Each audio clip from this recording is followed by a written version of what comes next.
Hey everyone, welcome back. In this PyTest tutorial, we are going to learn how you can execute your test cases in any project using command line. So the PyTest test cases, as we have understood, we have quickly created a new test case and then executed it within PyCharm. So the method was simple. Simply, we have to edit the configuration, go to this plus sign, go to PyTest and select the script path that we want to execute, right? So we simply browse the script, go to our project, go to the package and select the script, hit OK, apply and OK, because the configuration already exists, so I can't add another one. Okay, so once your configuration is available, you can simply click on this icon here to run the test cases that are there within that particular file. Now say for example, I want to execute these test cases. So currently there is just one test file, right? test_login.py file. Usually in your application you might be having 200, 400, depending on how complex your application is and the automation is. You might be having a lots of test files there. Now if you have lots of test files within PyCharm, you can still configure the run configuration and do it, but command line execution or executing the script through command line becomes important when we have to do certain integrations like Jenkins integration, right? So we need to get the command, and within Jenkins we need to build a job so that that particular job can trigger the execution for the test that we have, right? So I'll quickly copy this existing file and I'll show you how you can. So say for example, I have another test which says test log off, similarly another test which says test checkout, and then test add items. All right, so say for example there are 4 test cases. Now we want to execute all the test cases that are there in this particular in these files. Okay, so one method within the PyCharm, we can simply go to the, say for example, project level, and we'll do the configuration, right? So we'll edit the configuration and here we'll simply select the PyTest. Okay, and in the script path what we'll do is we'll simply select the project, right? So learning Python, click on OK, apply and OK. Okay, so now what you see is here we are having PyTest in learn PyTest, right? So this complete project, and PyTest has a discovery mechanism for the test cases or the files within it. So that's why this convention test underscore test is important, because PyTest will automatically discover the files that are there within the project if they are starting with test underscore or finishing with underscore test, and then it will run all the test cases that it will find within those particular files. So now if I run this particular configuration, you will see that it will execute all the test cases, right? So it has executed 12 test cases and you will see 12 test cases have passed. So it has executed, it has picked the test cases from each of those files and executed all of those test cases, because I have just copied one the core file into 4 different files. So there are 3 test cases in one file. In 4 files there will be 12 test cases. So this is how you will do from PyCharm, but the key point is how you can execute from the command line. That is also very simple. So simply you have to copy the path of the project. Okay, so just right click in the project root and say copy path, and copy this absolute path and go to command prompt, right? So first we have to go to the location where my files are. So we simply in the command prompt will say cd and then change the location. So we'll go to that particular location where we have these files. If you enter or if you write dir, you will get the list of the files there, right? Now within this particular project file, right, within this particular project file we have this folder learn PyTest, right? So if I simply say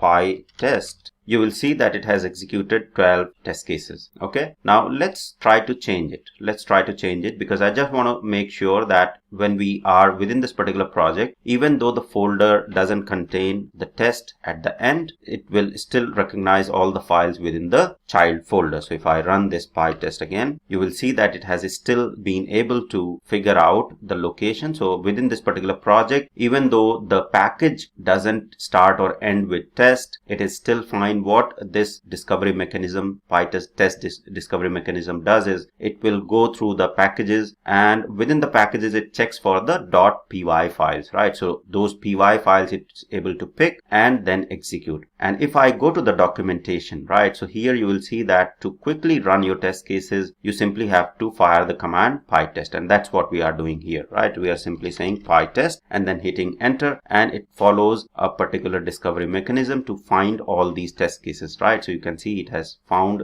these tests within this particular package and executed these, and then it will show you the execution percentage, right? So depending how much execution has happened, it will show you the execution percentage in the right hand side. If you go more detail, you will see that running multiple test cases is what we have just learned. So PyTest will run all the tests that will start with test underscore or finish with underscore test in the current directory or its subdirectories, and that's what we have understood, right? So either in this particular directory, this is the project directory, or in the subdirectory, or even if you have another subdirectory, it will go ahead and check for these type of files and run those. Okay, so this is the general discovery mechanism. If you want to get more details around how the discovery of test cases happen, then click on this standard test discovery rules, and here you will see how the test discovery happens, right? So it will search for these files, and then prefixed functions will be picked up and then accordingly executed. This is a lengthy reading, so I will anyways be covering this as part of the advanced framework section. But if you want to learn more detail around how the discovery happens, then there are two different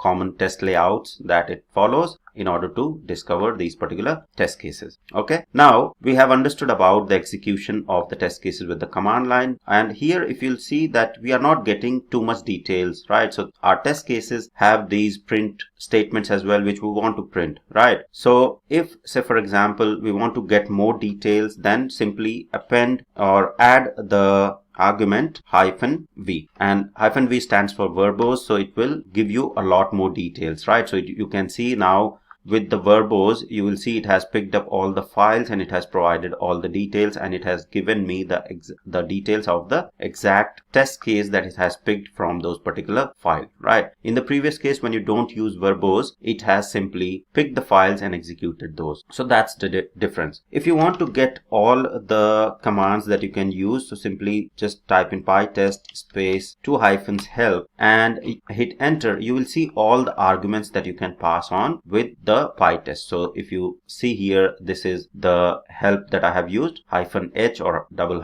$help, and then if I scroll up a little bit, you will see v stands for verbose or -verbose. Okay, so it's more verbose, so increases the verbosity. Similarly, if I want to understand or I want to get the output printed, right? So if you see, if I simply do the verbose, still it is not printing the output, the sysout or the print statement value that we have used. So what we can use in that particular case is, say for example, if I say PyTest -h, so you will see here that we are getting, a lot of other details as well, like we can use markers, and I'll explain markers, etc. The common usage you will get here, like you have to start with PyTest, then you have to specify the options, like options I've specified as -v. Then you can specify the file or directory. If you do not specify file or directory, it will pick all the test cases from the location where you are in at the moment, right? So I am in this particular location, so it will pick all the test cases. It will traverse through the location and pick all the test cases from there and execute. Now in this particular case, we were doing the verbose, right? And we want to print the print statement. So you do the verbose, and then along with that, if I say -s, then you will see the print statements are getting printed as well, right? So this login, log off successful, these are the values coming from our script. So if you see that this is what we were trying to print. So -s is another one. You can also use -vs together, and that will give you the same results. All right. If I go into the details again, so say for example, let's go to the help page, and you can just read it out and try to explore a lot more within these particular arguments that you can pass on. But if you go to the top, you'll see that if I want to execute a particular file, right, with the expression, say for example, I want to execute only the test cases within a file which start with login or which have the expression login. So what I'll do is I'll say PyTest, specify if I want it the verbose, so I'll say -v, and then specify the file in the directory, so file path, and then -k and the expression that I'm looking for to execute, right? So search for. So if I want to execute any specific test test case. So I can say PyTest, and in this particular folder we have this learn Py. Say for example, I just want to execute the test cases that are in the checkout learn test underscore checkout file. So what I'll do is I will go to that particular location, so PyTest, and then I'll say learn Py, and then test, specify the file. I want it verbose, and then also want the print to happen, and then say for example I'm looking for the keyword, so K as well, and I want to execute all the tests within this file which have the keyword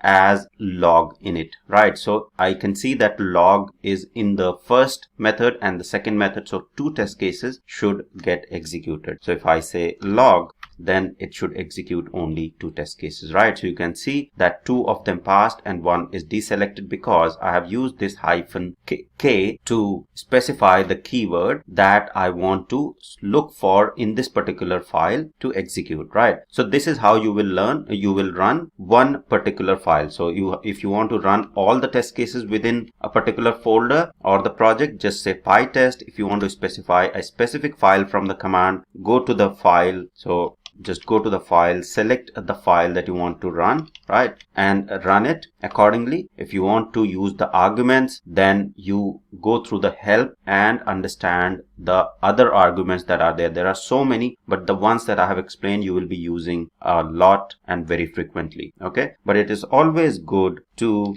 go through the documentation and learn what all arguments are there and how you can use them. So the more you will go ahead and play with them, you will understand a lot, right? So for example, go through and check the quiet hyphen Q, right? So hyphen Q is the quiet execution, so it decreases the verbosity, right? You can go through and understand other ones as well, right? How to skip the test cases, etc. So once you practice, once you go through this list, it will give you a lot more confidence in the formatting of the command to run the test, either a single file, multiple file within the folder, and the arguments that you can use in the PyTest for command line execution. So that's all for this tutorial. I hope it was helpful. Thank you very much for watching.